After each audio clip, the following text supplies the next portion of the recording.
Urgent real-time fundamental analysis video. This is an URFA, urgent real-time fundamental. A lot of you guys are geniuses and you're asking a really genius question. JP Morgan and Citadel, the BlackRock people, they're making a crypto exchange. Okay, so why would that exactly pump the price of crypto? I mean, let's think about it for a second. Let's just lay out the facts on the table like cards. Fact number one, they're making an exchange. Fact number two, they just recently flooded Binance and something about sending CZ to jail and whatnot. And then before that, what happened was FTX got destroyed. But FTX got destroyed because of what CZ did. CZ actually flooded FTX to the point where it became obvious that they didn't actually have any money backing any of the coins that they had all their customers deposit. So these are actual facts, one at a time. I'm just laying them out for you. Now, so Citadel and JP Morgan, they decide to create a new crypto exchange. Why would that's not a fact, that's a question. So let's not go there yet. But they do. So they put up an exchange, and suddenly the price of Bitcoin just skyrockets 10% in a couple days. I mean, insane. Oh, let's not ask any questions yet. Let's just keep pointing out some facts. Fact, JP Morgan and Citadel both bought Bitcoin about 5, 6, 7 years ago. Years ago. So why would they need to buy more when an exchange, and this is the real smart question that you real smart guys were asking. Why would they buy the price of Bitcoin at a higher price because they're starting an exchange? So what are they doing? They're buying a Bitcoin at a higher price so that they can sell it on an exchange that they bought at a higher price. It doesn't make any sense, right? Now let's put everything together. All the pieces are out there, including the fact that it doesn't make sense that the price of Bitcoin would go up because they created a new exchange. So let's put 1 and 1 and 1 and 1 and 1 together. And we should end up with something like 7 or 6. 1 plus 1 plus 1 plus. Anyway. Oh, and here's another fact that leads us to 7. SBF, that guy, the curly-haired guy that is into all sorts of kinky stuff with really unattractive girls like Caroline. Oh man, heebie-jeebies. Just that mental image is like chalkboards on his fingernails on a chalkboard. He's not going to jail. Doesn't look like he's actually going to jail. They're not prosecuting him. So it's obvious that he has major political connections, right? It's obvious that he has major political connections. FTX goes down, and those political connections don't suicide him for whatever reason. So that means that he's still connected politically. What does that mean? If he's connected politically, that it didn't happen just because, hey, all of a sudden my exchange went down, so now I'm friends with Joe Biden and I'm friends with Hunter Biden. No, these are Joe Biden, Hunter Biden. These people aren't people that are going to go, oh, hey, you just failed and you just took up billions of your customers' money. Let's just be friends now. It's not like that. They've got years-long, decades-long relationships, and this is just one of the little humps in the road. So if you've got decades-long relationships in politics, to whom you funneled money to, which is also a fact, what does that mean in the big picture? When FTX started, you have to remember this. When FTX started, there was a big boom. And when FTX started, there was a big crypto boom. Everything skyrocketed, meme coins, everything started going 10x, 100x. Shiba. That's right about the same time. When FTX started getting some footing, Shiba ended up doing what? 1,000x or 10,000x or whatever it ended up doing. All this is happening while the Ukraine situation starts ramping up. The timeline is exactly the same. FTX, shitcoins, and these shitcoins though are DeFi shitcoins, which is interesting. Have you noticed that the shitcoins on Binance, not even the shitcoins except for Solana, not even the shitcoins on FTX did really well. I mean, none of them really skyrocketed. Only the DeFi guys really skyrocketed. So that's another one point. So what is that, like 8 different fact cards on the table? Put all that on the table, and what do you get? This jigsaw puzzle starts to fall into place. It starts to fit itself. Right around then is when the Ukraine war started. Right around then is when the whole, let's get rid of all the middle class businesses, small business owners, and let's just ruin them with something called COVID. If we make COVID and we make it impossible for anyone to go out on Main Street and go shopping with your local middle class neighborhood people, then we can siphon all that money out, funnel all that money out, and America always needs a war zone. It always needs a war zone because war zones are perfect for money laundering. War zones are perfect for, I'm not talking small money laundering like drug kingpin level. I'm not talking small money laundering like, hey, I'm a arms dealer level. Man, is artificial intelligence going to pick that up and flag me on some CIA Interpol database because I just said, I'm an arms dealer, like they did with Jared or Andrew Tate? That was in quotes, Mr. Artificial Intelligence. I'm an honest, upstanding citizen that doesn't do anything illegal, except traffic violations. I do that a lot. So, what's happening is that you put all the pieces together, and in order to take money away from the middle class so that you can feed it to the globalists at the World Economic Foundation, you need 2 things. You need a place to do it, and you need a medium by which to do it. The place to do it is the Ukraine. The medium by which to do it is FTX, the global crypto exchange. Fits perfectly, doesn't it? Now, CZ destroys FTX, and what ends up happening? Bam, immediately they start prosecuting CZ, and voila, a week later, after they try and shut down and take Binance US money, they launch a new exchange. They launch a new exchange and the price of Bitcoin goes up 12%, 11% in a couple days. But we already said, well, why would JP Morgan buy? They wouldn't, right? Who would buy then at that price the moment a new exchange opens up?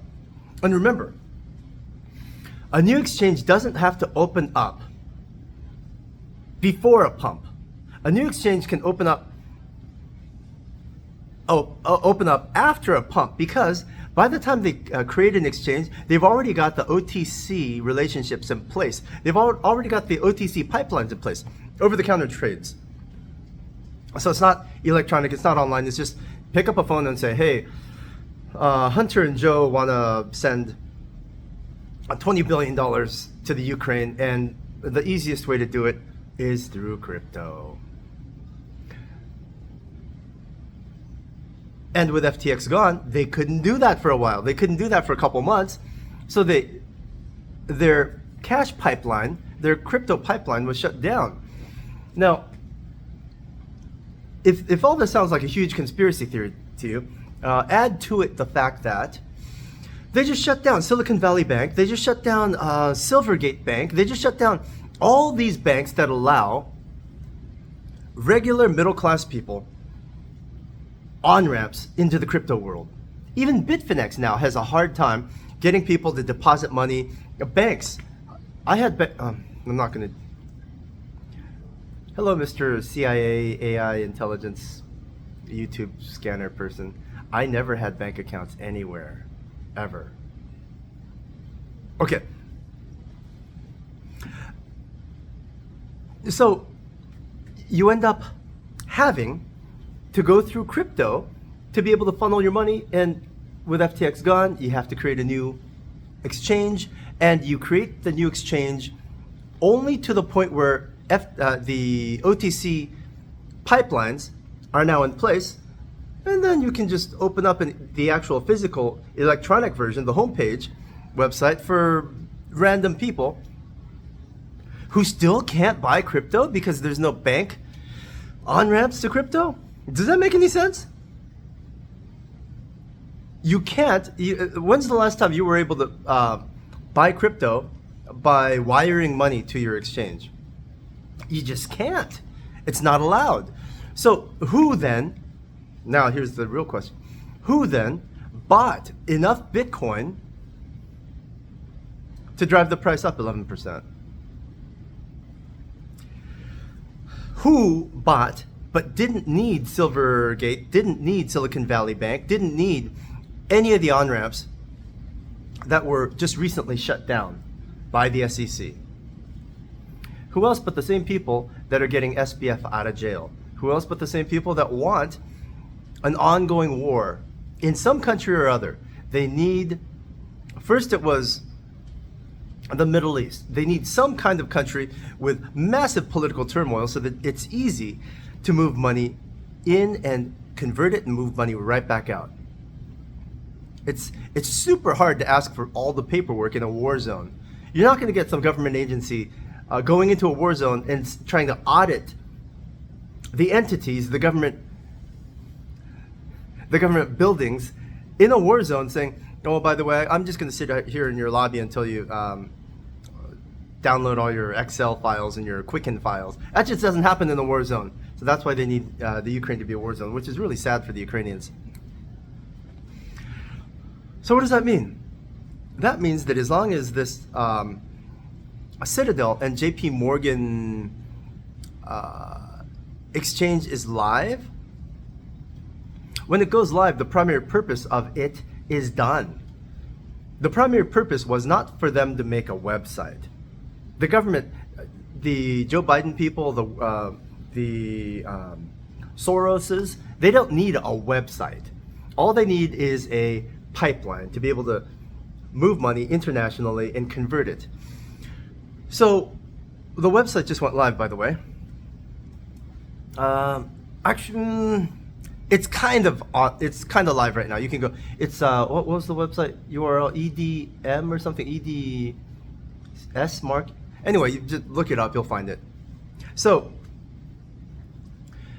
what happens when the United States of America or some country ends up buying so much Bitcoin